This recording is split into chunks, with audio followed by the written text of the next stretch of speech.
This is the Average Guy Network, and you have found Home Gadget Geeks show number 521, recorded on January 20th, 2022.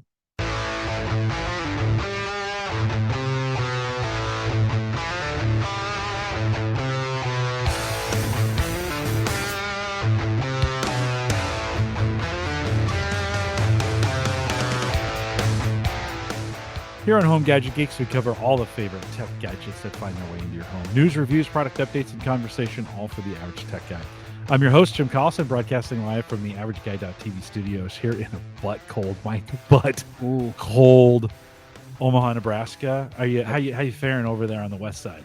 Well, it was one of those where, earlier in the week, we were in 40s and 50s. And this morning I woke up, walked outside. I'm like, that feels cold, like really cold. Looked at my watch, it was -5. I'm like, okay, that's why, because it's actually really cold. Yeah, cold is back. Yeah. We tried to get, so the kids came over on Tuesday night we were going to do some cigars on the deck because it was 50 on Tuesday, right? Yeah.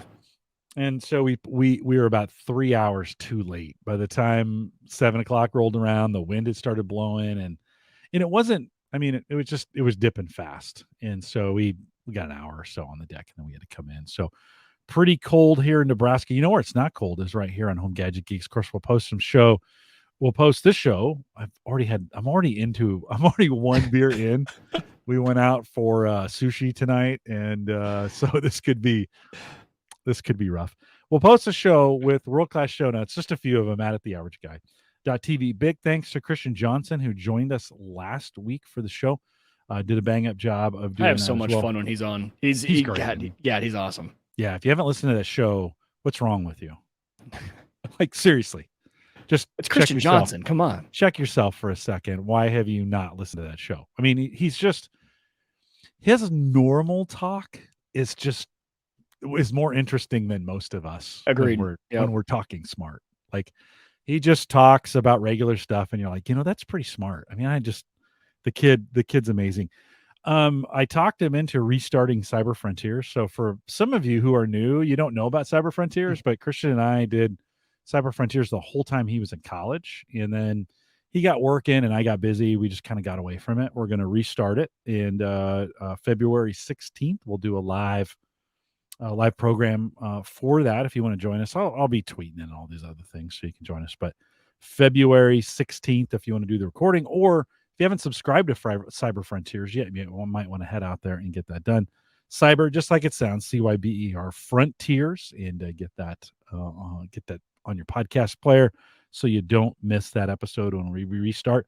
Marv B was supposed to join us tonight. His mom went into the hospital, and he has put his podcast just kind of on hold. I think he's anticipating it's going to be a little long-term type thing. So Marv, we're pulling for you and for your mom in that scenario. And so we'll get him back as soon as he is ready to relaunch that podcast. And then don't forget, we are doing live premieres on YouTube, noon Central on YouTube. If you want to join us, head up to theaverageguy.tv/YouTube. I really got to concentrate now. Theaverageguy.tv/YouTube. And on Saturdays, noon Central, we get together. We have 5, 6, 7 guys show up every week. Just a good conversation as we replay this. This week, you guys can make fun of me because I can't seem to put 2 sentences together, and that's all right. It's okay. But join us noon Central, theaverageguy.tv/YouTube. And then don't forget, next week, post-show, Mike and I will be running to Discord, and we'll be just opened up for anybody who wants to join us. If you haven't joined us in Discord yet, theaverageguy.tv/Discord. Super hard to remember on that one. Mike, anything they should know going in? Is there anything you have to do on Discord? We'll create a channel in there. Yep, and we already have the channel. Just jump in, right? Yeah, so you'll just, if you haven't ever used audio or just audio, this is not video, it's just audio. If you've never done that in Discord, just click on the gear icon and make sure your mic and headphones are set.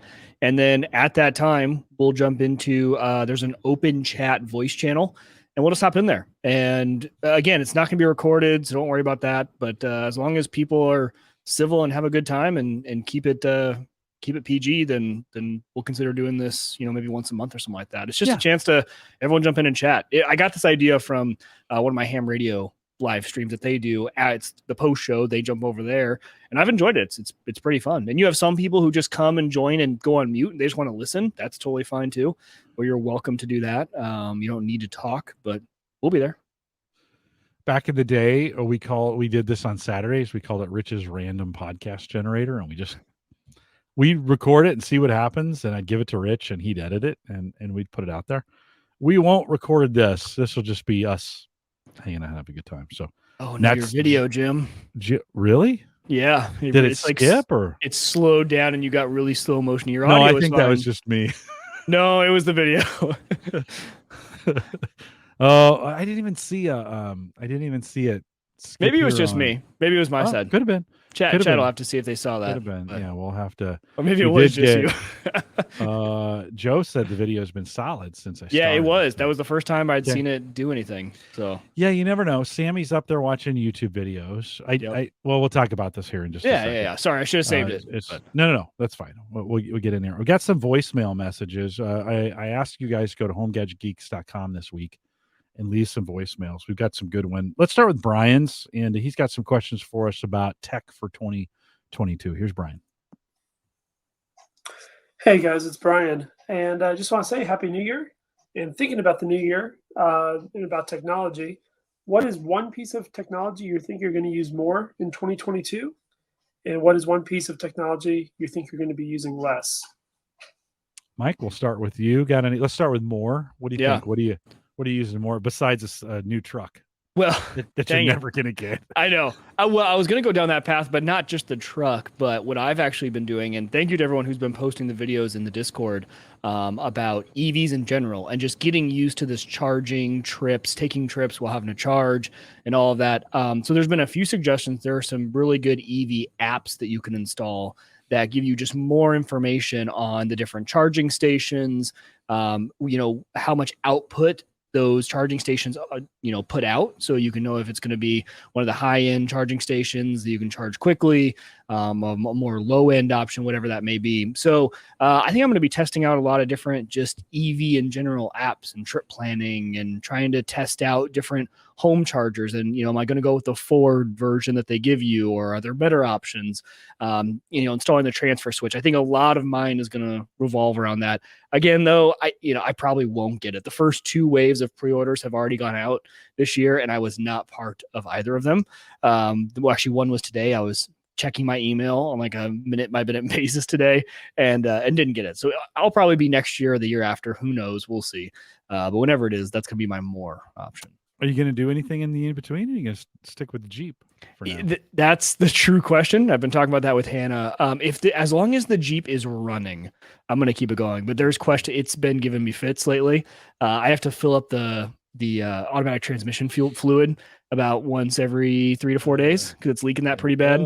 So I'll probably go in and get that fixed. And if it's just a leak, and just see. But in the meantime, I did ask the sales guy, because they correspond with you, like, hey, I talked to you. There's a guy at the local Ford dealership, and I asked him. I said, hey, would you guys do a lease and have just the end of the lease be when I pay? Like, I will commit. I will give you the down payment on the Ford Lightning today, and then can you give me a lease just to get me through? And like, well, the shortest term is 2 years, and you may have enough equity built up in the lease by the time all this rigmarole. I'm like, okay, no, if you were going to make it simple for me and just say, we'll do a month-by-month lease until the Lightning comes out at a really good rate, I thought they would go for that, because it's just like, hey, might as well take more money in the meantime for this guy. But they weren't down for it. So no, probably sticking with the Jeep, and as long as it's still running. Because the used car market's a piece of cake right now too. I mean, not really, right? No. I mean, the used car market's a yikes. Yep. So I'll probably wait it out and see if we can eke some more mileage out of that Jeep. Yeah, for me, I've been thinking about that. Like, what do I want? I'm doing a lot of home improvement stuff, and I think, besides, we're going to talk about this tonight. Besides trying to fix my whole my home internet situation, trying to figure out how do I get stable, how do I make this thing work. By the way, I learned a ton about it, but we'll talk about it here coming up. I think it's going to continue just to be in the home automation space. I'm going to continue to figure out. I got a bunch of work to do down here in the basement, and while I'm at it, I'll probably rewire down here. So I'll take down some ceiling tiles. Of course, they're open, so I'll probably put some new conduit in. I'll probably run some cable. I may need to run new cable out because where I put the new the new modem from T-Mobile. Mm-hmm. Yeah, just ran a wire through. I just kind of haphazard to get it up and working. I may want to run that through some conduit or something so I can get it in and out easier. So I've got some work to do on that. I'll probably spend a couple months figuring all that out before I completely ditch Cox. We'll get that figured out here in a minute. So what about less? What do you think you'll do? You gonna do anything? You gonna do less of any tech in this? So I think I'm gonna have a consolidation. And here, just one quick example of that is, I don't know, did you guys see the announcement? And this is really cool. Apple through iCloud, if you pay for storage, essentially, if you have an iCloud Plus subscription, so if you pay for any of their storage tiers, which I do because that's where iPhoto is and our family has it, you can host email through them with custom domains. So I had 2 different G Suite services set up, and that's $6 a month each. That's $12 a month that I was paying just to have custom domain email for 2 old email addresses that I have enough accounts set up with those email addresses that I just need them to stay around. And I could probably go and switch those, but all of a sudden I'm like, oh, well, Apple does this for free. So I went over and it was as easy as switching, your domain DNS over to Apple. Apple tells you how to set it up, and it goes to the app mail account on my iPhone, and it shows up in iCloud. So like those sort of things where I'm like, I need to go through and do a tech audit and just be like, because I have a lot of subscriptions to random things. I found out I was still paying for MediaFire. Do you remember MediaFire from back in the day? Yeah. For my podcast hosting. How long has it been since I've had a podcast? Oh my God, it's a couple of years. Yeah, that's $5 a month. I forgot. I didn't realize I was spending. Just those sort of things. I'm going to do a tech audit. I think there's a lot of things I could probably cut out, but probably nothing in particular I'm going to use less or more, I would say. Yeah. I'm going to try in the light of what you just said about subscriptions. I've actually committed for the next couple months, check the budget, check my credit card every single day. So first thing in the morning, I get down, I sit down, log into my bank, check it against my spreadsheet. I have a kind of a budget spreadsheet that I use. Yep. And then go to the credit card, just check it. It's really just kind of I'd probably do it for the first quarter, just kind of that discipline for exactly what you said, catching subscriptions. Yeah. I want to do less subscriptions, and I want to do some that are more important. I've been thinking about writing more and doing some stuff with Jarvis AI and just some new things in the space. And I feel like I need to clear out some subscriptions that I have. I think the other thing I want to do less of, or at least encourage the family to do less of, is we have every single Hulu, Disney. That's some of that we're sharing and stuff. Right. And I don't know how much of that is right or wrong. I don't do it. It's yeah. But I want to. The kid has Hulu, and the mom and dad have Netflix, and the other kid has Disney Plus, and And Netflix just went up again, and it's like, okay, it's time to get a handle. I want to stop. I want to stop promoting services that are doing. We're in this inflationary period, and I don't want to reward companies that are taking advantage of this. Right. Right. Especially when they don't need to. Like, you don't, sometimes they feel like they're raising prices just to raise prices. Right? Yep. And I don't want to reward them for those things. So I'm going to spend some time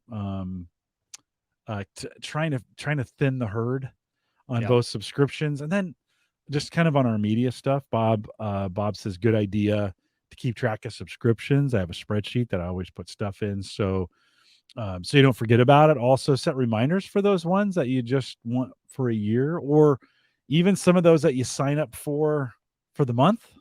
Like Text Expander was one of those. I signed up for it, didn't use it.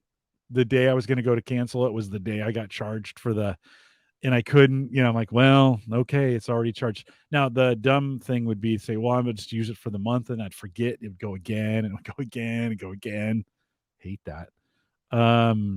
So for me, Brian says it's always good advice to reflect on budgeting. Can make huge impacts in the long run. And so, in fact, I was talking to my retirement guy at work today, and it's funny. 4 years ago, Mike, I was talking about crypto, and they were like, they just didn't want to talk about it at all. And now they're like, hey, have you thought about crypto? Yeah, one step ahead of you. Thought about getting in these crypto ETFs. So Brian, thanks for that message. Nathaniel sent a message in. Here's his. Hi guys, it's Nathaniel from Minnesota.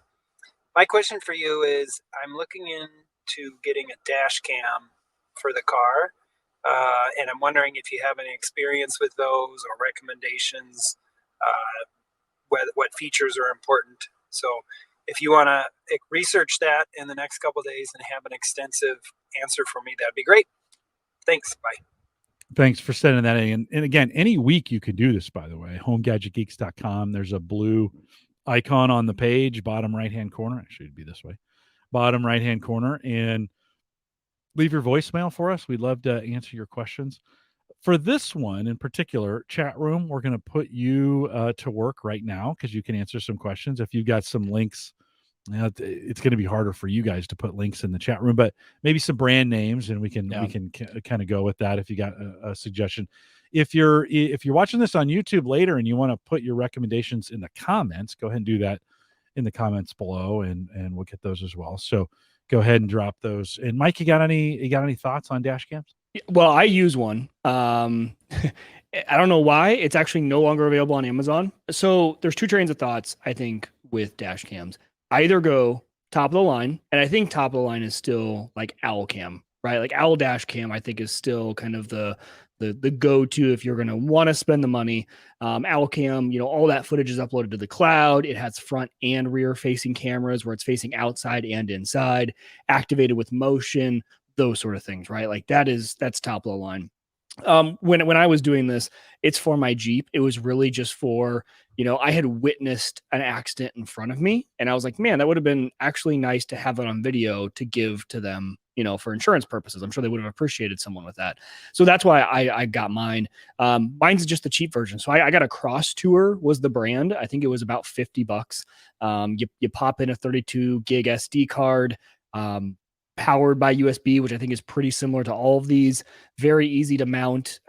It's funny. I think sometimes the simpler, the better. And if you don't need all the top of the line things, I would go with one of the cheap versions off Amazon because they tend to work pretty well. I mean, when you think about this, it's a camera with an SD card, right? That turns on when the USB powers it, when it gets power from my cigarette lighter, and then turns off when it doesn't. It's not that complicated of a device. So I think either go cheap or go expensive. I think middle of the road. I don't know how much more you're going to get than you could get out of a $50 camera.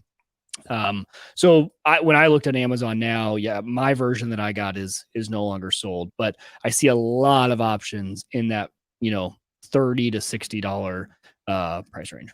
What's is that medium? $30 to $60? 30 to 60 is low end. Okay. Yeah.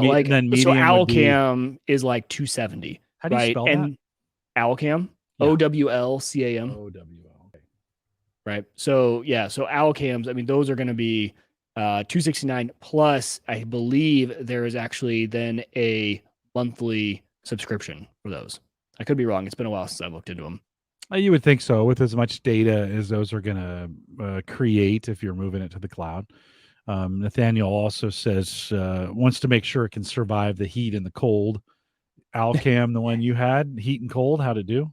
So my cheap one, the only thing that affects the heat and cold is the suction cup will come undone because like the heat will heat it up, and then the cold. And so the change in temperature, all of a sudden I'll come out and my camera will be dangling down by the power cord because the suction cup didn't stick. But as far as everything else, mine has done. I do agree on the SD card, right? Because you got to think this thing is constantly running as you're going. The way mine works is it creates 3 or 5 minute clips, you decide, and then it just starts a new clip. And then as the old clips get older, they get deleted. But you can, if something happens, it's very easy. There's one button, you click it, and whatever it's filming now, it locks that so that it won't automatically get deleted. But I just put a 32 gig card in and you're good to go. I'd imagine from heat and cold, the better the quality of the card, the better for that as well. Yeah. Cheap cards probably can't hold up. Ryan says, and by the way, we're going to have Bob and Ryan back on here in early February. I think it's the 10th. They're coming on, but Ryan says I've reviewed 2 Papago. I think is that how you pronounce it? cameras, and both turned out great. Agree with Bob about the quality of the SD card. So Ryan, how expensive? What's the price range on the Papagos?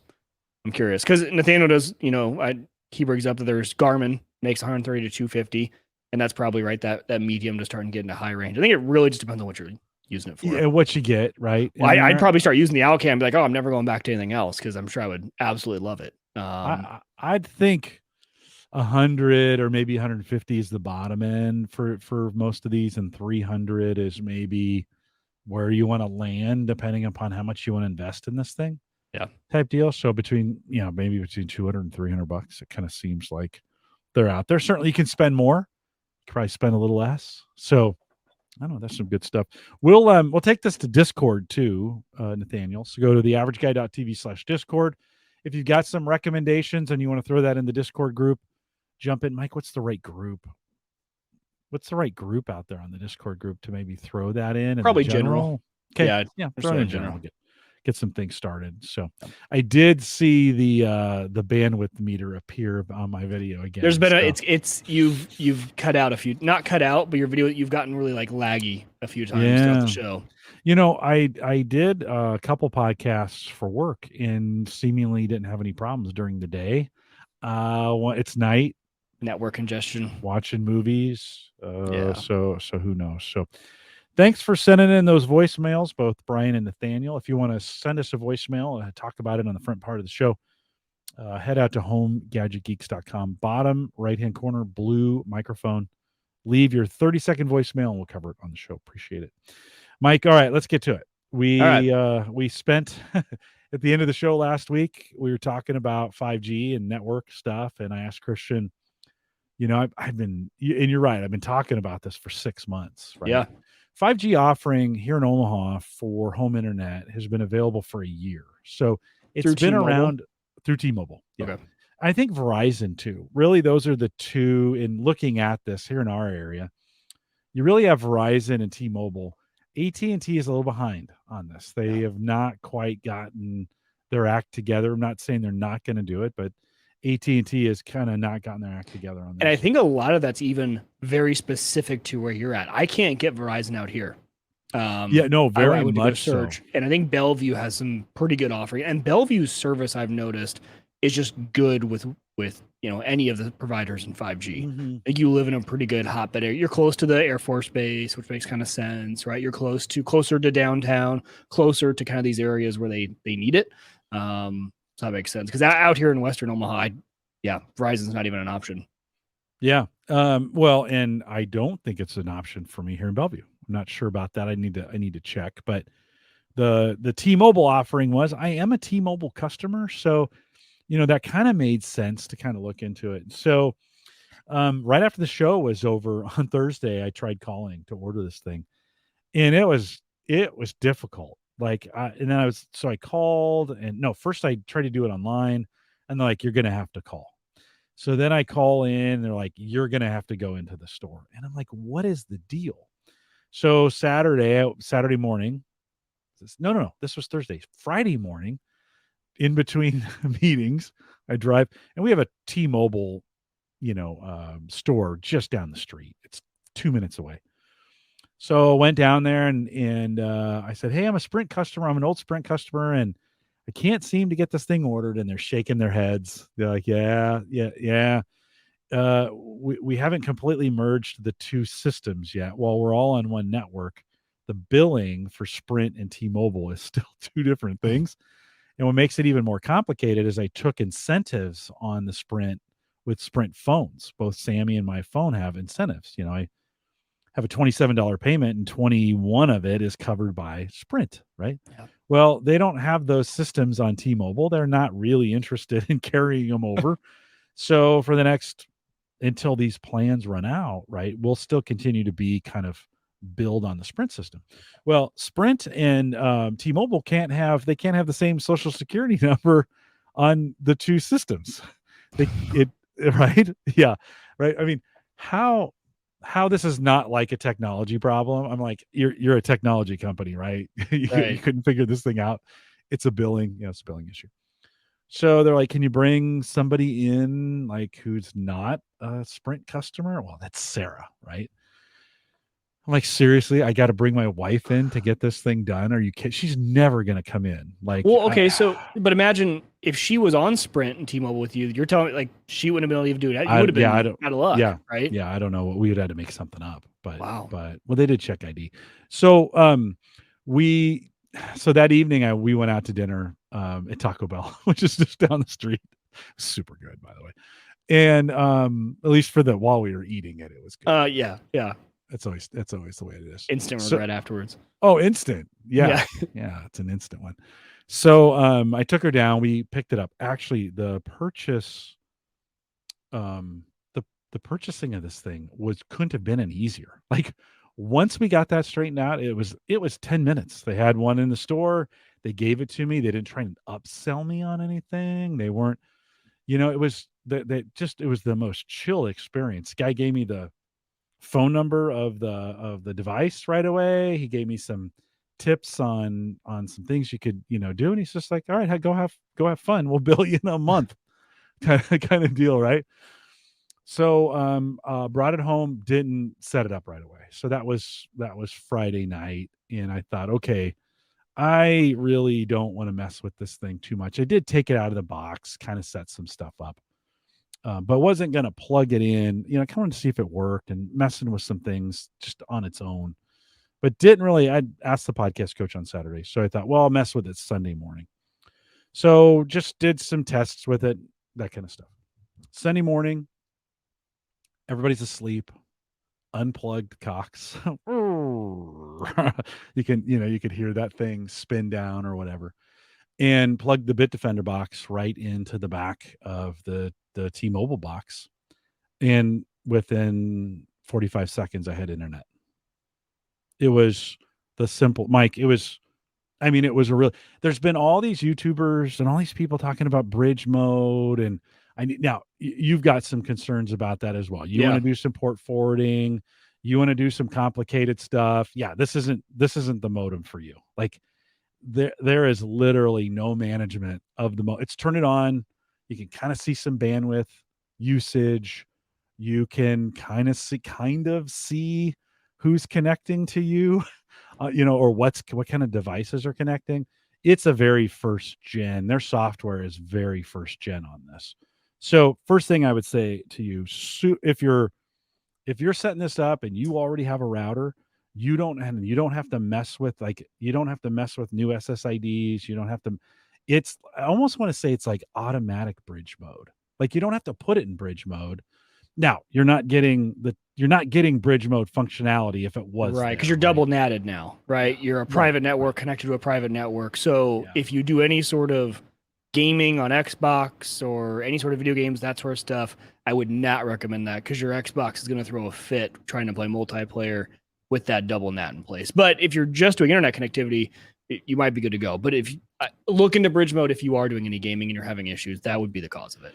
Yeah, and I haven't tested it for that. No. Yeah. It's a very simple setup. It did give me an IPv6 connection right off the bat, which went away at some point back to IPv4. I don't know. It was just one of those. It grabbed this public IP6 and IPv6, and then after a while I rebooted it and it went back to IPv4. And but from a setup perspective, couldn't be easier. Joe had said, I got the steel trash can, and I did. It's just a round metal. The color's not the greatest. They shouldn't have used silver. Should have been white. So silver has, I was watching some YouTubers. Silver has metal in it. Like that's what makes it silver paint. And so like you have antennas. Like that's, it's probably not the greatest. No way to really upgrade this thing. You could pull it apart. I watched every video known to man on this thing in between then and now. Really no antennas you can add to it. It really matters in your house where you place it. This is a key. I took it around. I look so stupid on Sunday. It's going around the house, plugging it and unplugging it and testing it with my phone. And like, is it good here? the orientation of the unit matters in the way it's oriented towards the cell Oh, tower. really? Yeah.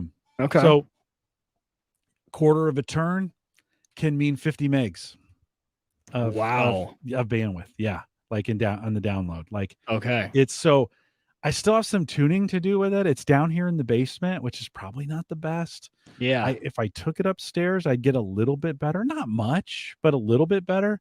Means I need to run some wire up there, and I wasn't ready yet. I wasn't ready to commit to holes in the floor and those kinds of things because I'm not sure I'm going to keep this thing, Right. and so I thought, well, it's good enough down here in the basement in matters. What I did use, and I think the tip is I used a site called Cell Mapper, just like it sounds, CELLMAPPER, cellmapper.net, to identify. So when I got on there in the software, I could see which tower it had picked up and on which band it was picked up. And you can go to cellmapper.net, and then I could identify the tower. And I'm like, holy crap, that's a tower that's a block from me.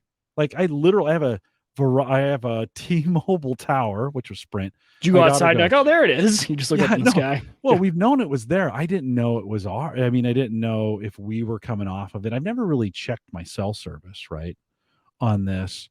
And so, but using cellmapper.net, but Joe corrects me. He's like, no, I was referring to you eating a Taco Bell and surviving. Yeah, that's probably true as well. And Joe's right. There's internal antenna mods for this as well, but you got to take the thing apart, which may or may not void your warranty. They lend you this thing at no cost. They do expect it back, and they kind of expect it back in one piece. So I'm not necessarily sure I want to get into the modding aspect of this. So cellmapper.net, get in there, get some numbers, find the cell tower, realize, yeah, it's coming right off the one up the street, and I'm right on the edge of it. So the line, they put some lines where it's kind of oriented. It's not exact, but I'm right on the edge of that. I'm on the inside edge, which is good. I'm in pretty good shape, right? I mean, That's probably why you get such a good signal in your basement, even. Right. Yeah. Right. And we're talking we're probably average scenario, 300 down, 50 up. That's kind of average. Okay. I was able to move it around and get 475. So do they give 400 you down. rated speeds of what it could be? It's all over the place. It's all, I'd imagine, because it's such a location-based system. system. All, I think under the best circumstances, you probably 500, 100 is probably what you're really for in I don't know what the max is for it, but I'm in a pretty good position for $50. I don't know if I'd expect too much more, than that piece, but so I've got some optimization to do if I'm going to keep it. I've got some optimization to do on that. One of the things I did notice is the speeds differ with the different devices that I use around the house. So put it in, hook the iPhone to it directly to its hotspot, so it has a Wi-Fi connection of its own. I'm broadcasting an SSID from it, and then I'm broadcasting an SSID from the Bitdefender box. Very similar numbers, which is great. It kind of makes sense. I'm not losing anything between the Bitdefender box and that. But the phone connected to it varies a little bit from where I'm connecting to it from around the house, as well as different times during the day are getting me different results. Yeah. In pretty wild different results, where down maybe 75 and up is 15. And then sometimes other times down is 400 and up is 80. No, it's not that many. Let's just say 70. So it's pretty wild. It's pretty wild springs, and I kind of swings, and I kind of imagine usage is driving that, right? Don't you think that? Well, and even though we're still, a lot of us are work from home, there's still a lot of people that go into offices and stuff. So you got to think during the day when you're home for work, speeds are probably pretty good. And then as people start to come home in the evenings, watch more TV, watch stuff on their phones, I bet that's when it's going down. Yeah, it is. I think it's the one downside if you're thinking about using, and listen, in the Cox implementation, we're on nodes, so you can have the same problem with wired internet where, the neighborhoods gets busy and things, remember all the problems we had for a while. Keep in mind, Yeah. my connection, and they had to kind of shock the system, whatever that means, So, go ahead. Well, and I think that's what I was going to say is this internet conversation. What I've learned about you and me having this conversation on internet providers and everything, it is so dependent on just what your personal experience has been with your ISP, right? Because you've had nothing but problems with Cox. That outage we had last week, we joked about, but that was the first one I've had in a very long time. And my speeds are always consistent, like, just different areas of town, whenever it was installed, You're in a newer what they neighborhood. put in. Yeah. Right. Yeah. And then, but if I had to switch to like all the wireless providers out here are terrible. I get one tiny bar in my basement on Verizon, and Verizon has really good coverage in Omaha. And so like, it's just right. So like what's good for one is going to be awful for the other. Yeah. Yeah. And I did check. There was we were chatting about this in the Discord group, and somebody in the Discord group had mentioned Verizon, and I thought, oh, well, maybe, I don't know, maybe I'll become a Verizon customer, check this thing out. Not available. I remember. Oh, it's not available for you either. Not available for me. Okay. Yeah. So probably coming soon, because we've got ultra wideband here. We've got 5G. So I'd be surprised. Yeah, I went on cellmapper.net and looked at the Verizon network and the towers, and there aren't many down here. So really? Okay. Yeah, I don't know. AT&T is big down here, and Sprint and T-Mobile are big down here. Verizon, not as much coverage, kind of my areas. So that's kind of one of those things. Joe mentions in the chat room, unfortunately not available still, really even relatively close to the towers, right? I mean, that matters. Brian says, we'll be interested to see how these work as they become more popular. Yeah. What happens when we get more people on that network? How does that throttle? Does that work any better? Nathaniel says, if you still have it in the spring, how will storms impact the service? And we get some pretty nasty ones. I mean, the good news is our storms are fast. So we're talking about an hour. Like by the time they hit and go through and are gone, you're talking about an hour of service. Now it's an hour that you're checking the internet to see where the storms are going and how things are happening. And one of the things it didn't fix was my problem out in the shed. So because it didn't. At first I had the trash can closest to the shed side of the house, but that's as far away from the tower as I can get it. Right. I wanted to get it closer to the tower. So in my testing, when I got it on the east side of the house, that's when I got the best service. So I took it over there. Unfortunately, it's got to go all the way through the house to a bunch of concrete walls and to get to the shed. And no, it was really not going to work. It was really, really bad. Again, I can turn the hotspot on my phone and get really good connectivity. It's a total first world plus problem, right? At that point, I'm trying to solve something that's not really that problem. Yeah. And I think this is totally just a thing of, as long as you go in eyes wide open with what you're going to be getting, and you're just like, hey, I'm coming into this for internet connectivity for everyone to watch their videos, check their email, and I want to do it for a really affordable price. I mean, $50 for those speeds with no data cap, at least here in the Omaha Metro, you're not getting anywhere close to that. And especially with no data cap. So if you're someone who is just doing normal internet things and still going over your data cap, this could be a good option, right? It's when it comes down to the things of gaming, port forwarding for any reason. And if you port forward, you port forward. So we don't need to go into that, because if you do it, you know what you do it for. To get to anything, things like self-hosting Plex, right? I know Joe is actually talking about, his Plex experience, and what's been is it can do a remote connection, but it's not directly connected. So it's limited to 480p. So there's some things there. And then the one question I had for you, Jim, I didn't know if you run into this. The biggest complaint I have actually, because I was reading through the forums, was that, so two things. So their implementation of IPv6 is actually not a standard, just direct, right? There's no, and see, this is where it comes back to last week. I admit I don't know IPv6, but the prefix delegation is all weird. So you're not getting a true, almost like public IPv6 address for each of your devices, because I thought, man, that would be a good problem solving to port forwarding, because you don't need to port forward if you're using IPv6. So that was one thing. But the other one that I thought was interesting was apparently the IP address changes pretty often, like every All the few time. days. And so what that was causing was all the services that you use, your Netflix, your bank, Google, all those, it thinks you've changed locations. So it's constantly asking you to authenticate because like, hey, now you're coming from, since we noticed it's a different IP address, they have you go through the like enter your 2-factor again, or is this you? Those sort of things. And they said that was getting kind of annoying. And I didn't know, you've only had it for a few days, but have you run into that at all? Well, it changed from IPv6 to I definitely have IPv4. And are you seeing that through like the T-Mobile's like the or I can do what's page? my IP. I can log in what's my IP from a web browser. Yeah. It hasn't changed since I rebooted on Sunday. So I rebooted and that's when it changed. Yeah. And then I've had the same address all week. Got it. But I haven't rebooted either. So, I wonder what would happen if I rebooted. Maybe one of those situations where when it's setting up, it goes through a protocol where it grabs a 6 address to do some things to authenticate, and then it drops it down to a 4 address once you're on the system. I'll admit, Mike, I look at this V4 address and it looks familiar and feels comfortable. You're like, oh yeah, okay.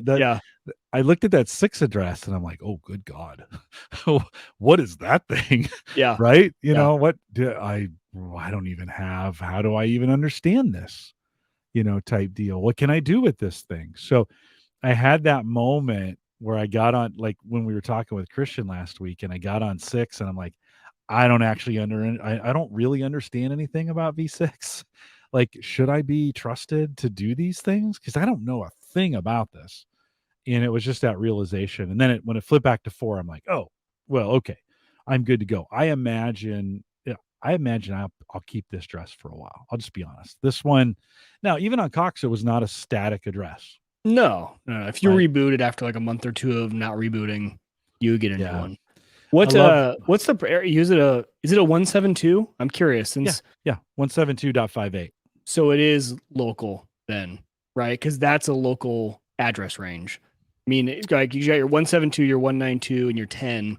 Those are private address ranges. Private address ranges. 172 is only at the .24 level. So 172.24. That's a very, actually the 172 range is pretty small for those. The 192.68 range, that for private, that is gigantic. That's got many more private addresses. Is that what you're talking about? The private addresses? I thought it was 16 to 32 or something like that. Like 172.16 to 172.32 are private. And this is 172.58. Oh, that 58. So it is outside that range. It's outside, yeah. Got it. Okay. Indeed, yeah.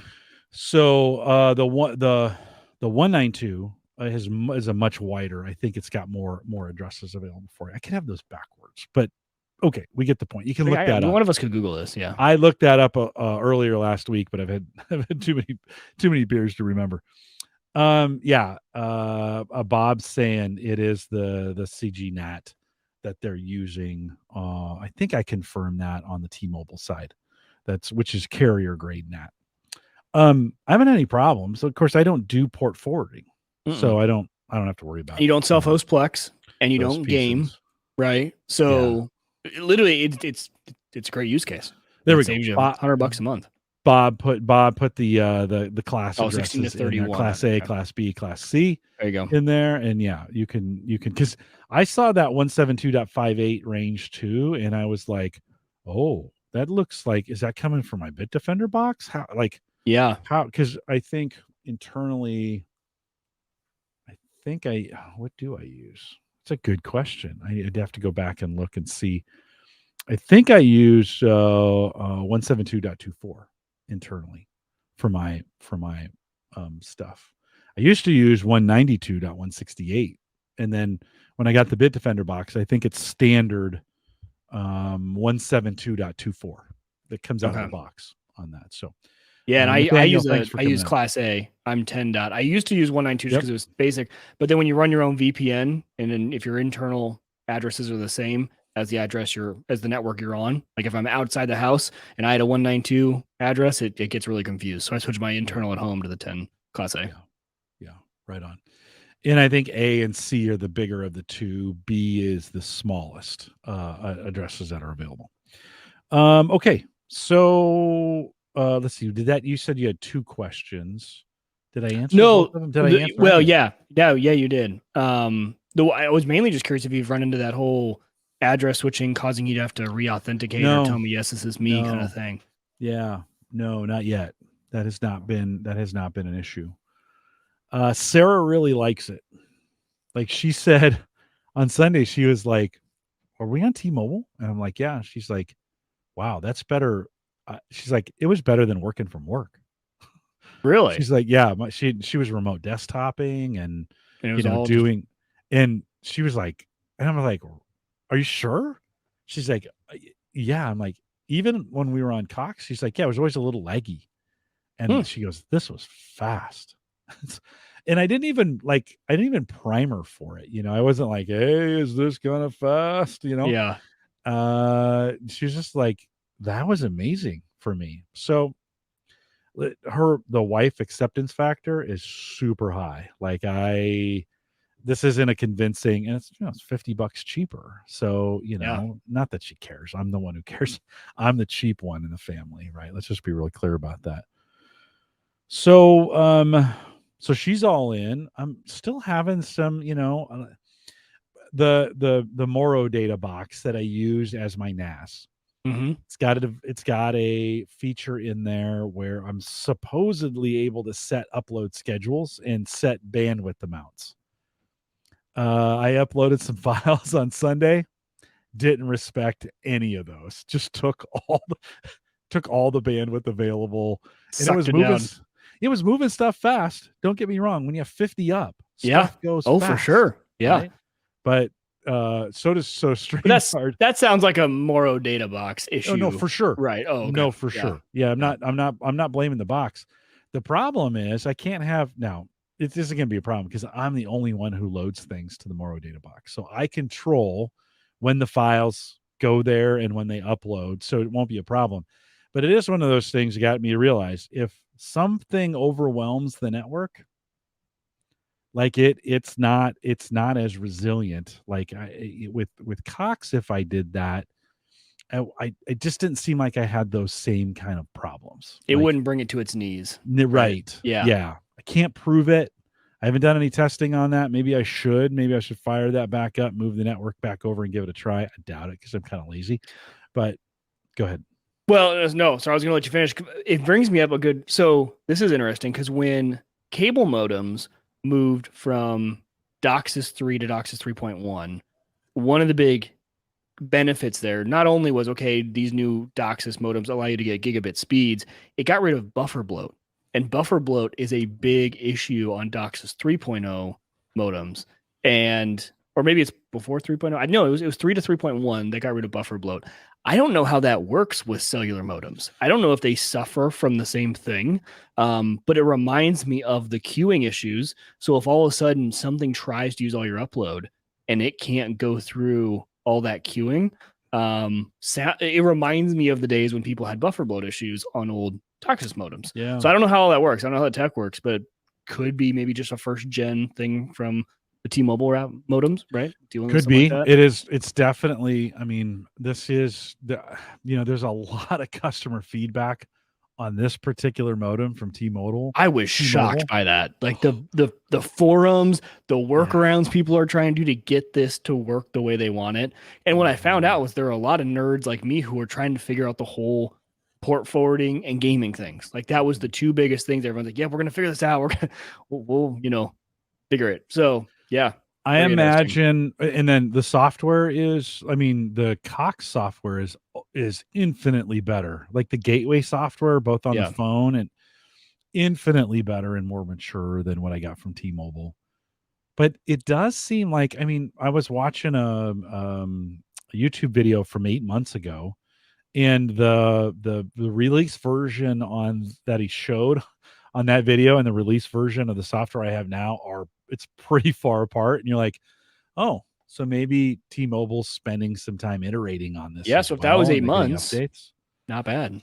Yeah, no, and I don't know how many versions that was. The device itself has actually a little touch screen on the top, so and it's got, I don't know, 5 different menus. So if you tap it, it'll tell you what its signal strength is, which is kind of cool. You can, Yeah. okay, is this in a good spot? What's going on? It's a quick troubleshooting, kind of click it and see what you get. You can get your messages. If T-Mobile sends messages to that phone number, you can actually read them and delete them on the top of this thing, which is kind of interesting. It'll tell you how many devices are connected to it as well. And so it's got this little capacitive touchscreen that sits on top. That was kind of cool. It'd be great if they had some options for external antennas that, Yeah. I could run. I don't want to put the device outside, but it'd be great if I could run a wire to an antenna that what I would mount on mount on the upper corner of the house just to kind of get that, and again, you can go in and modify it. It's questionable whether that voids the warranty that you have with the device or whatever. I'm kind of going to hold out till the next version of it and just kind of see. Well, depends. I mean, I'm a week into it.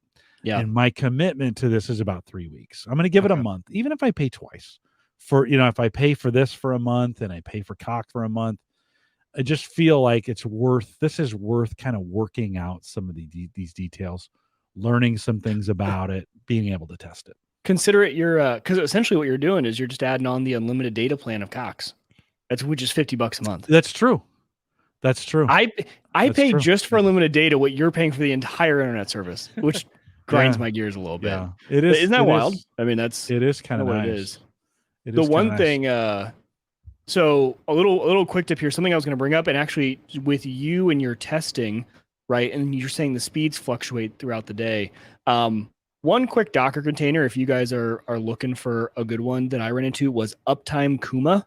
So Uptime Kuma is a local self-hosted uptime monitor, and it can monitor self-hosted things like other websites internally, other Docker containers, things like that. Has a really, really cool, clean UI. But what I use it for actually, so one of my monitors is just called internet, and it pings Google every minute. And so that tells me, number one, is Cox up or down? And then number two, is my ping starting to go up really high during certain parts of the day? And, I think it was one of those things, Jim, if you were running this, it would kind of be interesting to see throughout the day what times, right? Because it shows you kind of a graph at what times are those pings the highest. Obviously not a speed test throughout the day, but it could kind of give a good idea of when you can expect to maybe have a little bit more issue versus not. Yeah, it'd be good to run it against that. I have to look into that. Yeah, That's a good idea. And then Bob brings up a really good point. So DSL reports, if you go to their website, they actually have a buffer bloat test. And I've used that to run too. So their speed test is actually much more advanced than like going to speedtest.net. I've used theirs sometimes when I've had different issues, but if you just go to DSL reports, they have those sort of tests that you can run. That's just DSLreports.com. Is that what Yep. gets there? .com. Let's see. Yep. DSLreports.com. And then speed test. And I want to run that. He says in the middle of the night. I'm assuming he's saying when I don't have a lot of, like, I'm not in the middle of a podcast. Yeah, and you can run it at different times, right? And just see maybe actually as people on your network are starting to do things, testing to see if the maybe this week will be dedicated to this week and this weekend to kind of doing some testing of just kind of see how it goes. So far, there's lots of great things about this. I think you've already, Mike, mentioned the caveats of some things to watch out for. Again, Brian says if it becomes more popular, got to be good for competition, and maybe Cox will have to lower its prices. I'm going to call them. Well, Gavin says, I also like the speed test tracker Docker on Unraid to monitor speeds. So we got Gavin coming on here in a couple of weeks. So I'll have to ask him about that. I'm going to call Cox, I think, tomorrow and say, I'm done. And just see what they say. Yeah. Like, just, because I can.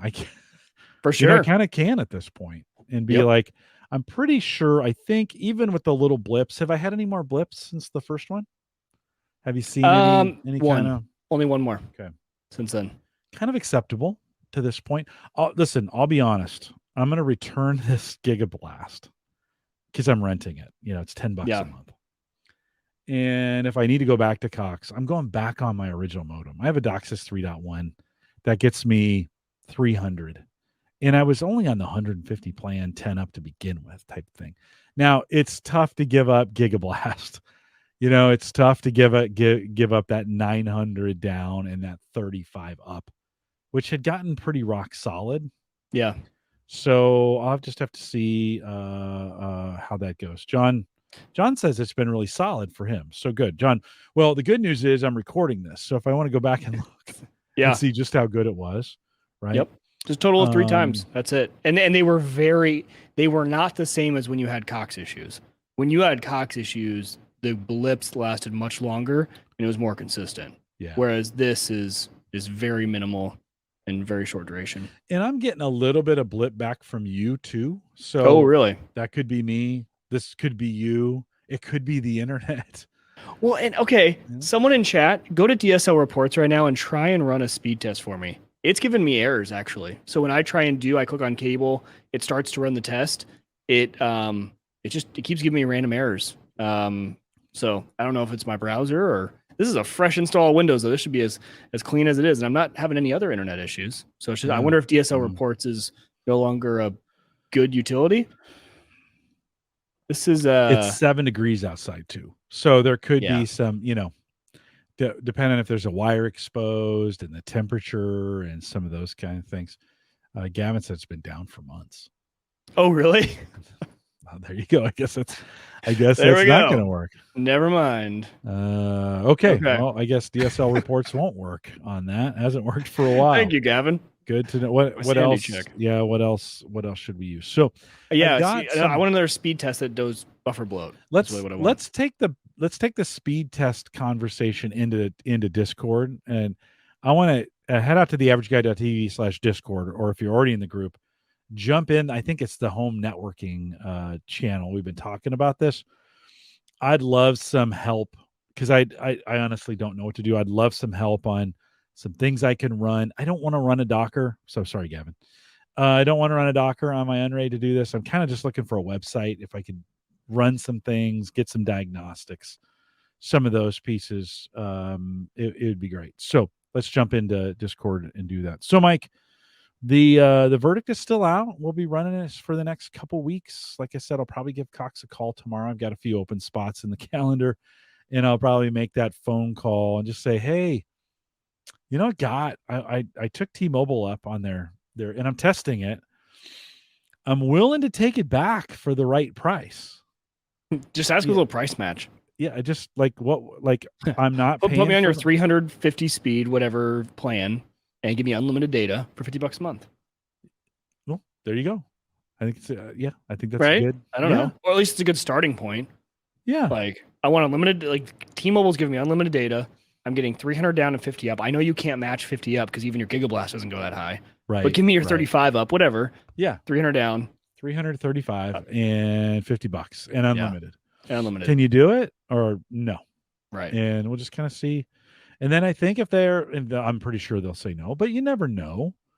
I'll push it for a while because I don't really care. You know, like, well, do you have a manager that you could maybe talk to? Like, you know, let's just not give up on this thing. I mean, yeah, you know, what can you guys do for me?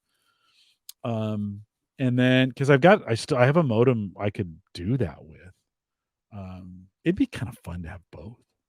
It would be. Well, I was telling you, like, I was getting all nerdy about, I would put PFSense and have dual WAN and start having either failover or a WAN balancer on there to pull from both. I think that'd be pretty darn cool. I'd probably segment out my networks and I'd have like certain things that can get, you know, the Cox.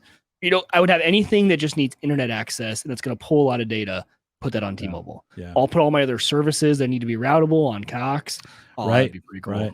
It's nice being back in the world of unlimited. Like, you know, I think I ran 50 gig of speed tests over the weekend. Listen, Sunday I was running a speed test every 5 minutes. Moving stuff around the house, and so it was just one of those times where you're like, I've probably run a lot of speed test data just in because that'll pull down some data for you to keep running it, refreshing it. So Bob says I need to ask for their retentions department. That's where you want to go. So yeah, I'll be like, like I said, I'll run through the first technician, and then I'll be like, look, there's gotta be somebody who can make this deal for me. Like I don't want to go. I mean, I do, but I don't want to go. And But I do. but I mean, let's just see how it goes. It's nice to be in the driver's seat for a change and not kind of be stuck. So I ran a lot of speed tests last month, Jim, and I hit my record with Cox. I did so many speed tests that I pulled down 9.5 terabytes. I used 9.5 terabytes of data in December. Why are you It was doing a heavy month. A lot of speed tests. Jeez. I know. A lot of There was a lot of game downloads, number one. Yeah. Number two, server backups. I reset up backups to Backblaze. So it was doing, a few terabytes was just backing up data to Backblaze. There was just a lot of stuff that month, but I've never before crossed the 9 terabyte threshold of data. And Cox didn't have an issue because I'm still paying them the $50 a month for unlimited. So Alex thinks they'll offer me a cheaper rate in 2 or 3 weeks after you switch. So really? That is that a thing? I didn't know. Yeah, that may be another. I don't care if they switch back and forth all the time, because now that I know I can literally just unplug the Bitdefender box and plug it into something else, and it comes up and just kind of works.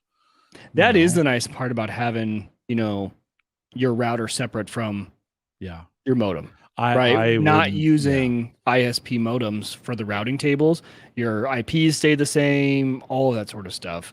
If you do have VLANs, all of that. I've kind of taken that for granted because I've always run pfSense. I didn't really think about it but I've always had Cox. I've never had to switch ISPs. Big benefit is when you do switch ISPs, you don't have to re-enter all those static really mappings and all that stuff. Yeah, just unplug it, plug it back in, and it's pretty easy. The crypto just kept going. Didn't even bat an eye. The PCs were down for 45 seconds maybe in the switchover. So pretty great. We'll have to see how it goes from there. Mike, anything else? Any other questions? Anything else you'd kind of add to that before we wrap it up? No, I'm just excited for the next 3 weeks to kind of hear because based off tonight, I would say it's a win, right? Mm-hmm. Based off how the video's been. And really, since 45 minutes ago, it hasn't done anything, right? It hasn't had any issues. So compared to just the Cox issues that you seem to always have, the video has been clear tonight. And you know what's different too? Your audio stayed crystal clear throughout every one of those little hiccups. Whereas with Cox, sometimes your audio would cut out or jitter a little bit along with the buffer of the video. So I think it's a win. Good to know. I just started a speed test. So as I'm talking right now, we'll see when it goes to the upload portion. It ran. It ran. Let's take a look. Let's take a look at that. So it's running the upload right now. Oh, and you're still not having any issues. Keep talking. Anything? No, move around. Shake my head. You're good. Everything's good. Yeah. Well, so we'll keep at it. The Gigablast sits up there. I'd really like to take that back. I'm kind of bitter they made me rent that thing back when I was having the problems. I kept my old modem, so if I want to jump back on that thing again, I don't need Gigablast speeds. I just want internet. I just want higher upload. We've talked about this. I don't need gigabit down. That is for sure. I would take symmetrical 300, and I would be ecstatic way more than I am with gig down. I take symmetrical 35. 100. Mike, 100 is pretty slow down nowadays. Like once you're used to it, like when I'm downloading updates to Call of Duty, I'm doing a lot of those. If you're just streaming stuff, you're right. 100's totally fine. But if you're downloading things, I'm fine. 100's. I mean, the most I do is an hour long video from StreamYard, right? And it's a couple gigs. So, you're like, I think 10 gig at a time is maybe the most, not 100 gigs at a time. So yeah, 100 symmetrical. That's never going to happen. No. Well, it might, but from Yeah. Cox, they're going to need to do some upgrades in our area. I think they're going to be in a world of upgrades for a while, trying to keep up with all this. That hardware side of stuff. The towers, a little easier to upgrade. Go out there, throw some new antennas on and, run some cable. I don't know. I'm sure it's harder than that, but pretty great. Well, it's in. Christian, thanks for pushing me over the top on that. I was a little hesitant on whether that's actually something I wanted to do. And we got it done. A couple reminders on the way out. One, don't leave just yet. One is if you want to join us in Coinbase, crypto's getting pummeled at the moment. And if you were ever thinking of buying, now might be the time. I mean, everything's on sale. I can't emphasize that enough. If you head over to theaverageguy.tv/Coinbase, sign up. You get on your first $100 trade, you get 10, I get 10, and it's a pretty sweet deal. So get it done, and theaverageguy.tv/Coinbase. Big thanks to our Patreon supporters as well. Every month, you guys continue to support the network, and if you want to do that, head out to theaverageguy.tv/Patreon. That helps with some of the expenses for this, and it's just kind of nice. I appreciate your gifts to that. That's what I consider them. We mentioned it several times. theaverageguy.tv/Discord. If you want to jump in that group, and that was super helpful this weekend as I was posting about this, like, hey, it's in, hey, it's up. And then to get the comments back from everybody about what I was doing and just the conversation around it, which is super helpful to have. So if you want to jump in the Discord group, you can do it as well. Leave us a message, homegadgetgeeks.com. Contact the show, send me an email, jim@theaverageguy.tv. And then, of course, don't forget theaverageguy.tv, both web and media hosting, powered by Maple Grove Partners. Get secure. You see me, I'm slumping down just as we go, Mike. I'm slumping in my seat just a little bit more each time. Maple Grove Partners, secure, reliable, high-speed hosting from people that you know and you trust. And of course, it's Christian. He was on last week. Plans still, listen, he has anti-inflationary plans. $10. You're on mute too, by the way, but maybe you knew that. Maybe just open my beer. Okay, that's fine. That'd have been an okay sound. $10. He didn't raise his prices. Everybody else is. Your truck is going to be $50,000 more than you think it's going to be by the time you get it. Not plans at Maple Grove Partners. Still $10. Best plan going in town. Check it out. MapleGrovePartners.com. We are live every Thursday, 8 p.m. Central, 9 Eastern, out here at theaverageguy.tv live. Mike, do you have any crypto in you to talk a smidge in the post show? Have you done anything with it? No. Okay. So no post show crypto. Thanks for joining us tonight. With that, we'll say goodbye, everybody.